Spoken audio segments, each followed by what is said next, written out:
Hello everyone, welcome to Alex coaching classes. बच्चों, आज कुछ ऑब्जेक्टिव क्वेश्चन करने वाले हैं चैप्टर 1 के।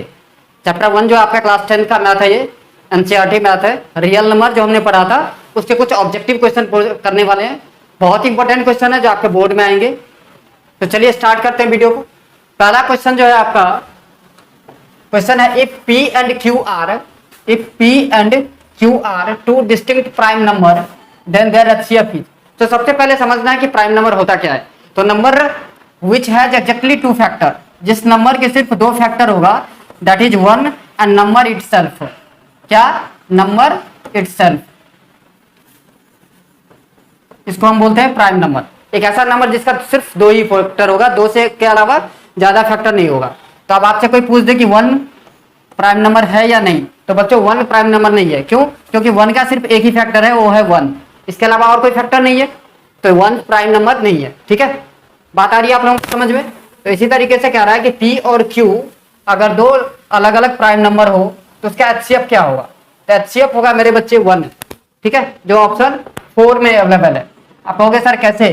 तो देखिए, प्राइम फैक्टर P है, तो P को हम क्या लिखेंगे? 1 इंटू पी। ऐसे अगर आपको समझ में नहीं आ रहा है तो Q देखिए, इसको आप लिखोगे 1 इंटू क्यू। अब एचसीएफ क्या होता है? जो कॉमन फैक्टर होता है। यहाँ पर कॉमन क्या दिख रहा है? 1। तो एचसीएफ क्या होगा मेरे बच्चे? 1। अगर ये भी आपको समझ में नहीं आया तो एक एग्जांपल ले लेते हैं। सपोज कीजिए 2 एक प्राइम नंबर है और दूसरा 3। 2 और 3 का आप एचसीएफ निकालोगे तो कितना आएगा? 2 से 3 को डिवाइड करेंगे, 2 1 जा 2, 1 से डिवाइड करेंगे 2 को 2 बार में, तो एचसीएफ 1 आया। या फिर आप फैक्टराइज मेथड से निकालना चाहो तो भी निकाल सकते हो। 1 इंटू 2 और 3 को लिखेंगे 1 इंटू 3। कॉमन क्या दिख रहा है? 1, जैसे मैंने यहाँ पे निकाला था। क्लियर? सो कोई भी 2 प्राइम नंबर होगा अगर, तो उसका एचसीएफ क्या आएगा? 1। क्लियर? चलिए नेक्स्ट क्वेश्चन नंबर 2 कह रहा है, if P and Q are 2 distinct prime number then their LCM is. आप देखिए, एलसीएम का मतलब क्या होता है? जो कॉमन है उसे भी लिखना है, जो कॉमन नहीं होता है उसे भी लिखना होता है। तो अभी जस्ट मैंने आपको बताया था कि P को हम लिख सकते हैं 1 इंटू पी और Q को क्या लिख सकते हैं? 1 इंटू क्यू। अब एलसीएम की बात आई तो मैंने क्या बताया? जो कॉमन है उसको भी लिखना है, जो कॉमन नहीं है उसको भी लिखिए। सो 1 into P into Q, multiply करेंगे तो क्या आएगा? पी क्यू, जो आपके ऑप्शन 4 में अवेलेबल है। क्लियर? आसान है, बहुत ही आसान कंसेप्ट है, सिर्फ समझना है।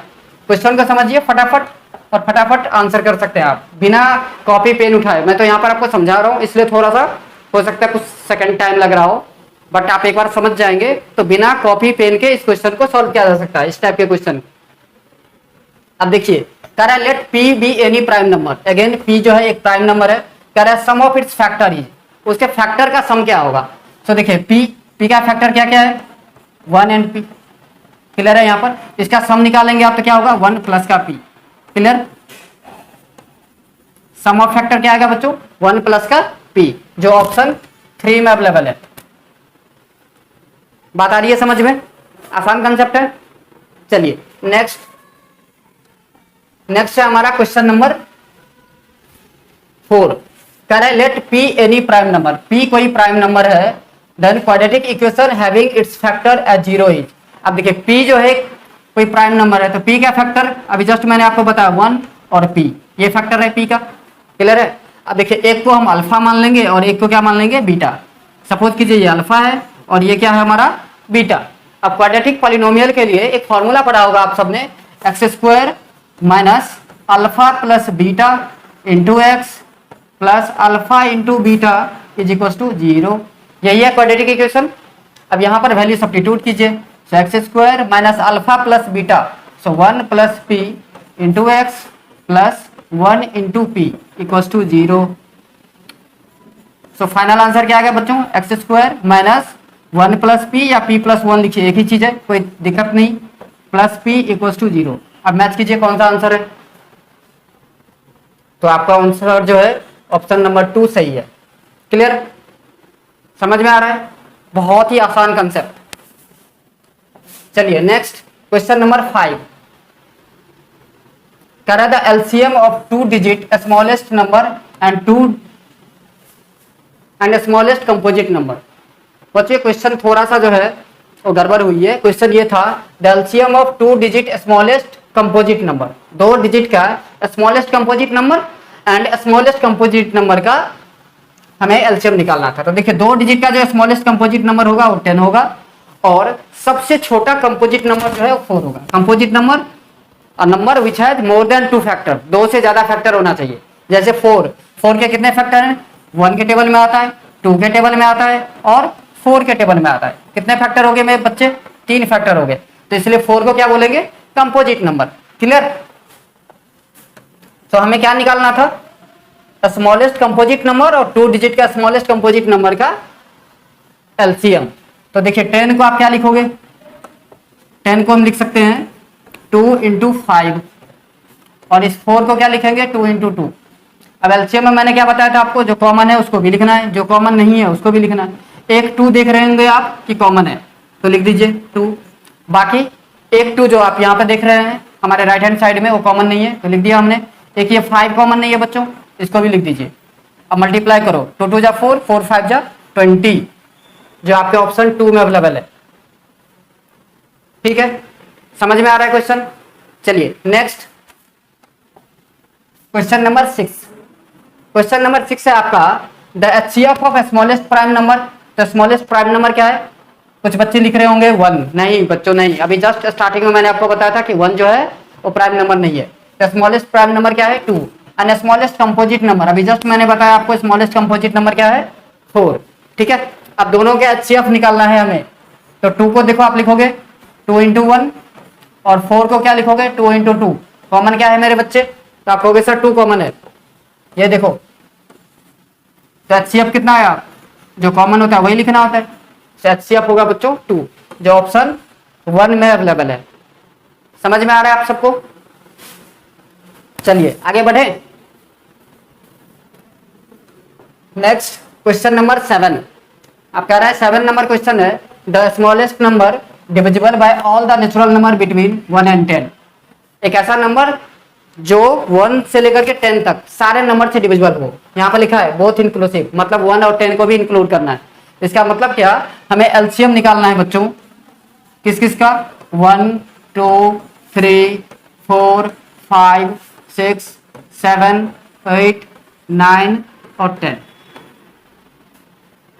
ठीक है, इस सब का हमें क्या निकालना है? एलसीएम निकालना है। सो देखिए एलसीएम निकालना है तो 1 को तो 1 इंटू 1 लिख सकते हैं और कुछ नहीं। 2 को क्या लिखोगे? तो 1 इंटू 2। 3 को क्या लिखोगे? 1 इंटू 3।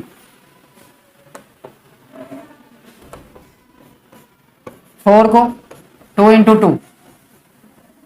उसके बाद 5 है, 5 को आप लिखोगे 1 इंटू 5। 6 को लिखोगे आप 2 इंटू 3। 7 को लिखोगे 1 इंटू 7। 8 को हम लिख सकते हैं 2 इंटू 2 इंटू 2। 9 को 3 इंटू 3 और 10 को 2 इंटू 5। सो अब हम क्या करेंगे? हर एक नंबर का मैक्सिमम फैक्टर देखेंगे, मैक्सिमम पावर क्या हो सकता है। तो ध्यान से देखिएगा। अब देखो 2 का जो मैक्सिमम पावर है वो 3 है यहाँ पर, तो 2 का पावर 3 लेना है। 3 का मैक्सिमम पावर 2 है यहाँ पर, तो 3 का पावर 2 लेना है। इसके अलावा और क्या दिख रहा है आपको? 5 ओनली 1 टाइम्स है। 7 1 टाइम्स है और कुछ बचा? 1 2 3 5 7। इसके अलावा और कोई नंबर नहीं है, तो सबको मल्टीप्लाई कीजिए। तो 2 का पावर 3 होगा बच्चों 8। 3 का पावर 2 9 होगा। सो 8 इंटू 9 इंटू 5 इंटू 7। पहले 2 वाले को हमने लिखा है, फिर 3, फिर 5, फिर 7। अब देखिए 8 9 जा 72। 72 को 5 से करोगे तो 360 और 360 को अगर मैं 7 से मल्टीप्लाई करूं तो 2520 आएगा जो आपके ऑप्शन 2 में अवेलेबल है। आई होप आप लोगों को समझ में आया होगा।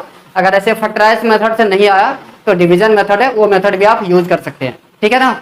आंसर सेम ही आएगा, आंसर में कोई चेंजिंग नहीं आएगी।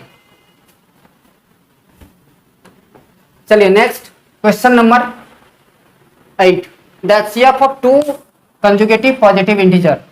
अब देखिए 2 कंजुगेटिव पॉजिटिव इंटीजर होगा तो उसका एचसीएफ ऑलवेज 1 होता है। ठीक है, आप कहोगे सर कैसे? एक एग्जांपल लेके दिखा दो। तो 2 और कंजुगेटिव की बात हो रही है तो 3। अब 2 और 3 जो है कोप्राइम नंबर है बच्चों। कोप्राइम क्या होता है? जिसके बीच का फैक्टर जिसका एचसीएफ 1 होगा। अब देखिए 2 और 3 के बीच का अगर आप एचसीएफ निकालोगे, 2 और 3 का एचसीएफ निकालोगे कितना आएगा? 1 आएगा। ठीक है ना? बीच का नहीं, सॉरी, 2 और 3 का एचसीएफ तो कितना आएगा? 1 आएगा। कैसे निकालते हैं ऑलरेडी हमने आपके साथ डिस्कस कर लिया है। सो क्वेश्चन नंबर 8 का आंसर आप ऐसे ही दे सकते थे। नेक्स्ट है क्वेश्चन नंबर 9, कह रहा है let n be any natural number then the LCM n into N plus one. अब n और n प्लस वन का जो है एलसीएम क्या होगा? तो बच्चों एलसीएम का मतलब होता है उसी नंबर को मल्टीप्लाई करना होता है एक्चुअली, ठीक है। अब आपसे कह दे 2 और 3 का एलसीएम क्या होगा? ये 2 ही है और इसको 2 प्लस 1 लिख सकता हूँ ना मैं, जैसे यहाँ पर लिखा है n और n प्लस वन। यही दो एग्जाम्पल हो गए। अब 2 और 3 का एलसीएम क्या होगा? आप कहोगे सर 6 होगा, 2 इंटू 3 दैट इज 6। तो आपने क्या किया, इस दोनों नंबर को मल्टीप्लाई कर दिए। सिमिलरली अगर n और n प्लस वन अगर कोई नंबर है उसका एलसीएम निकालना होगा तो n इंटू एन प्लस का 1 आएगा, ठीक है, जो ऑप्शन थर्ड में अवेलेबल है। आई थिंक आप लोगों को समझ में आ रहा होगा क्योंकि मैं एग्जाम्पल लेके आपको समझा रहा हूँ, तो इजी कंसेप्ट बन जाएगा एग्जाम्पल लेकर के, अगर आप एग्जाम्पल को अच्छे से समझ लेते हैं तो। चलिए नेक्स्ट कह रहा है if 3 is the list prime factor of m, m का लिस्ट प्राइम फैक्टर क्या है? तो 3 है बच्चों। And 5 is the list prime factor of n, और n कोई नंबर है उसका लिस्ट प्राइम फैक्टर कितना है? 5। तो पूछ रहा है आपका then the list prime factor of m plus n is, तो m प्लस n का लिस्ट प्राइम फैक्टर क्या होगा? 3 और 5 इस दोनों को प्लस कीजिए, ठीक है, कितना आया? 8। 8 का लिस्ट प्राइम फैक्टर क्या होगा बच्चों? 2 होगा। तो ऑप्शन 2 में अवेलेबल है।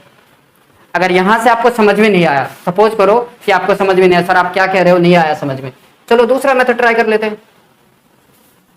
एक और मेथड है, बहुत सारे मेथड है एक क्वेश्चन को सॉल्व करने के लिए।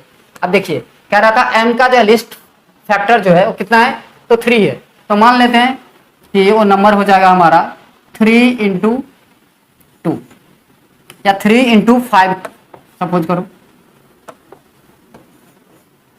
या 3 इंटू 7, कुछ भी आप कर सकते हो। तो नंबर क्या आएगा? 15 आएगा।